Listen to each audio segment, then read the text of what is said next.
Hey everybody! So, I know you're looking at that title like, what?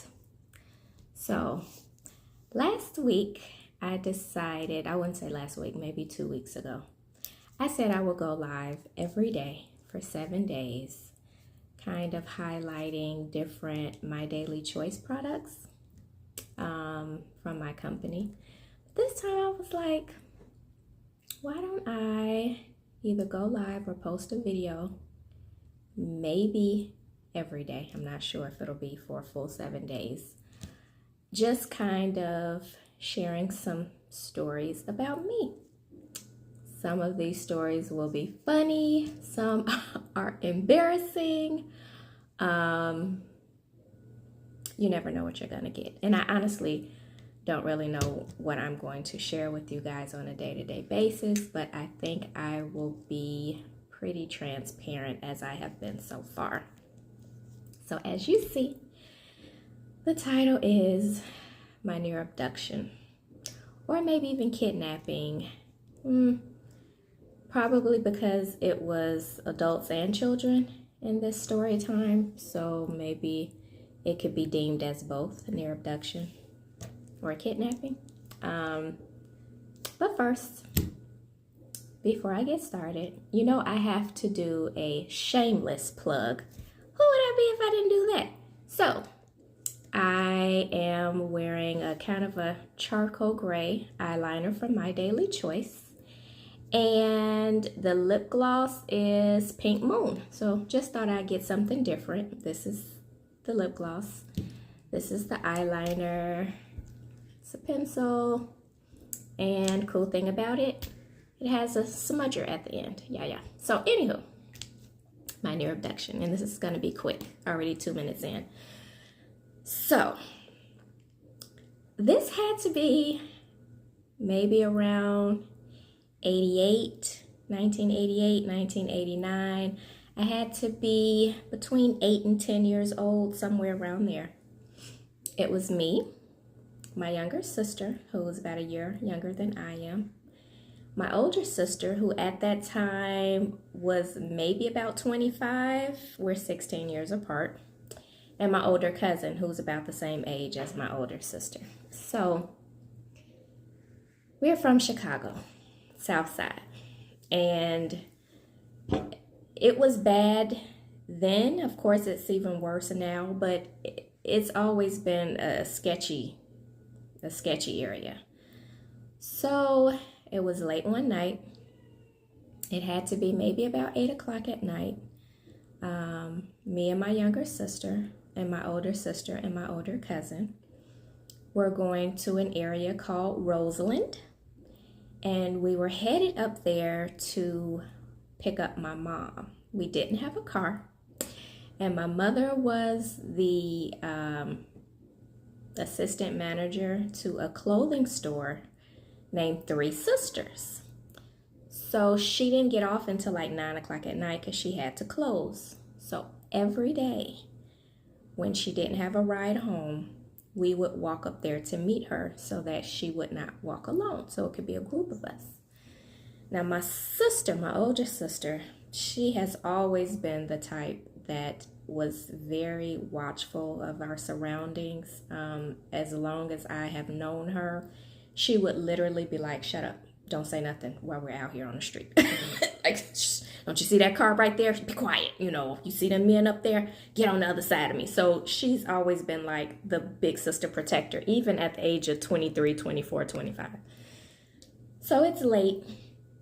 We're walking, and my sister and I, you know, we're talking and laughing, and there's no cars on the street. Like, this made for the perfect thriller movie, suspense movie. There was not a car. So we're walking, and we see this van coming toward us on the other side of the street. So of course my sister, zip it. Y'all see this van? We're like, oh yeah, shut up, don't say nothing, be quiet, watch what you know, be watchful. We're like, okay. So they're coming like really slowly toward us, and I can't remember what color this van was. I want to say it was white. You know, the scary white van that everybody tells you to look out for, like it's true. And so it's approaching us on the other side of the street, coming towards us extremely slowly. And so my sister throws me on the other side of her. She directs my older cousin to do the same thing with our sister. And we're just watching them. And they pass us. But when they pass us, they make a U-turn. And now they're coming up on the side of us. And they literally get right next to us. And when I say this van has no windows, like there's a cutout for a window, but you couldn't see inside of it. I don't know if they painted over it or if they put metal. I don't know what they did, but you could not see out of the windows. The door slides open and it's nothing but pitch black inside this van. I mean, literally nothing but you can't see any seats. You can't see a driver. You can't see light coming through any window. You can't see a passenger. It is literally like I've never seen darkness like this ever before. And even to this day, looking back on it, I still never seen darkness this dark before. Like even as a kid, when you close your eyes, you know, I had a night light. So there was always some little bit of light coming in from somewhere. It was pitch black in this van. The door flings open, pull up on the side of us, and we take off running. I mean, we jetted. We screaming and running down the street. And we cross the street. And by this time, the van takes off. We're running and screaming. And we see a cop. And we're like, this van! The van tried to get us. They was trying to kidnap us. And then he's like, what? He was like, you guys are running like you stole something. We was like, no, the van. Terrified out of our minds. He says, oh, it looks like you guys scared him off. And he drove away. Yes, the officer, the cop, drove off. So, needless to say, we were very blessed that we did not see that van again. But when I tell you that was the scariest experience that I've had, that I can even think of, with a near abduction. I mean, I still to this day, we couldn't see anything, like license plate, even as they were coming towards us. You couldn't make out any faces. You couldn't make out people. You couldn't make out a steering wheel, images, like it was nothing. So this is just a cautionary tale. Ladies, be careful of your surroundings. It's true. Try not to park next to vans. Try not to park next to trucks. It is okay to ask for security to walk you to your car. Don't have the headphones on. Don't be on your phone. And even have your keys in your hand. Even have your panic button ready to be watchful, because the biggest targets are the ones that are not paying attention. Those are the ones that they're looking for. So yeah, that's our story of our near abduction. That van door flung open like they was about to, I don't know if they was going to try to, I don't know. I don't know if they was going to try to snatch one of us, maybe all four of us. But the fact that it was four of us, it did not deter them at all. They still was like, yeah, we gonna get them. So that's my story. So tomorrow I will be back with another story. I'm not sure if it's going to be my embarrassing story or, well, actually, to be honest, the rest of them are embarrassing. But yeah, I'll be back tomorrow. So I hope you enjoyed this story time, and I will see you guys later. Bye. Hi, everyone. I am Tashay, Tia's sister, the younger sister that she was referring to, who was in the video above. So I heard the story and I remembered it, and I called her and told her it was some parts that she may have missed or she probably didn't know or didn't remember from my perspective. So everything that she mentioned was what happened, with the exception of, from what I remember, it was a white van, a big white van. I remember seeing some men's feet like inside of the van. The van was really dark, but it looked like maybe some, I don't know, some tape, spray paint, or maybe papers or something was covering the windows, because I remember seeing like just a little bit of light like from the outside looking into the van. But on the outside, it just looked, the windows looked completely blacked out. I remember seeing open floor in the middle of the van. I saw a driver kind of looking back, I guess to maybe see what the other guy who had gotten out of the van was doing, or you know what was happening.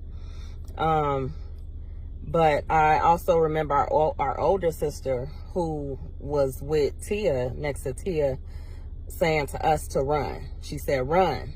And she said it loud. And so we started running. I was in the front and I was on the opposite side. So not the side of the curb that's closest to the street, but the other side of my cousin Melanie, who was in the front. And I was looking back, which I shouldn't have been, because they always tell you don't look back, just keep going. But me being who I was looking back and running. And when I looked back, I saw the man jump out of the van from the back. He had on a hoodie with a cap, some type of cap under the hoodie. He had on dark shades. He had on a long black coat. He had gloves on.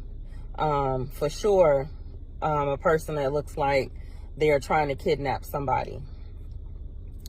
And he was on our heels. Tia and our other sister, our older sister, were in the back. But I can look again over my shoulder and see him running. I can literally see him running after us. But then when she said run, and somehow, I don't know if she end up saying run in the street, but when we started running towards traffic, we saw the police. I remember looking over my shoulder again and seeing him like look in the direction that we were going, and he saw the police. That's when I saw him turn around and run and jump into the van. Now, when he ran and jumped in the van took off. It took off with the door still open, and I could see like they were trying to close the door. They took off in the van, and I heard the tires make a screeching sound, and I almost felt like they like turned on two wheels, because when I saw them, they made a right turn and they were going down the hill where we were at.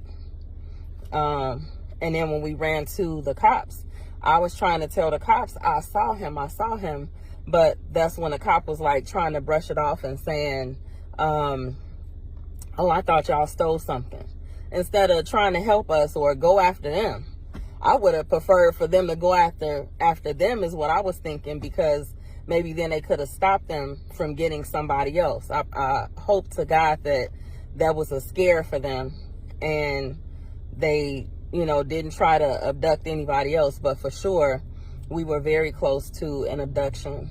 And I just thank God that the devil's plan did not prevail over our lives, because here we are to tell about it. So, yep, I can co-sign that this story is true, and it did happen. It was in the 80s in Chicago when a lot of kidnappings were happening at that time. Girls were coming up missing left and right and being found murdered. So we could have been a part of those statistics, but God had other plans, so we give him the glory. All right. Thank y'all.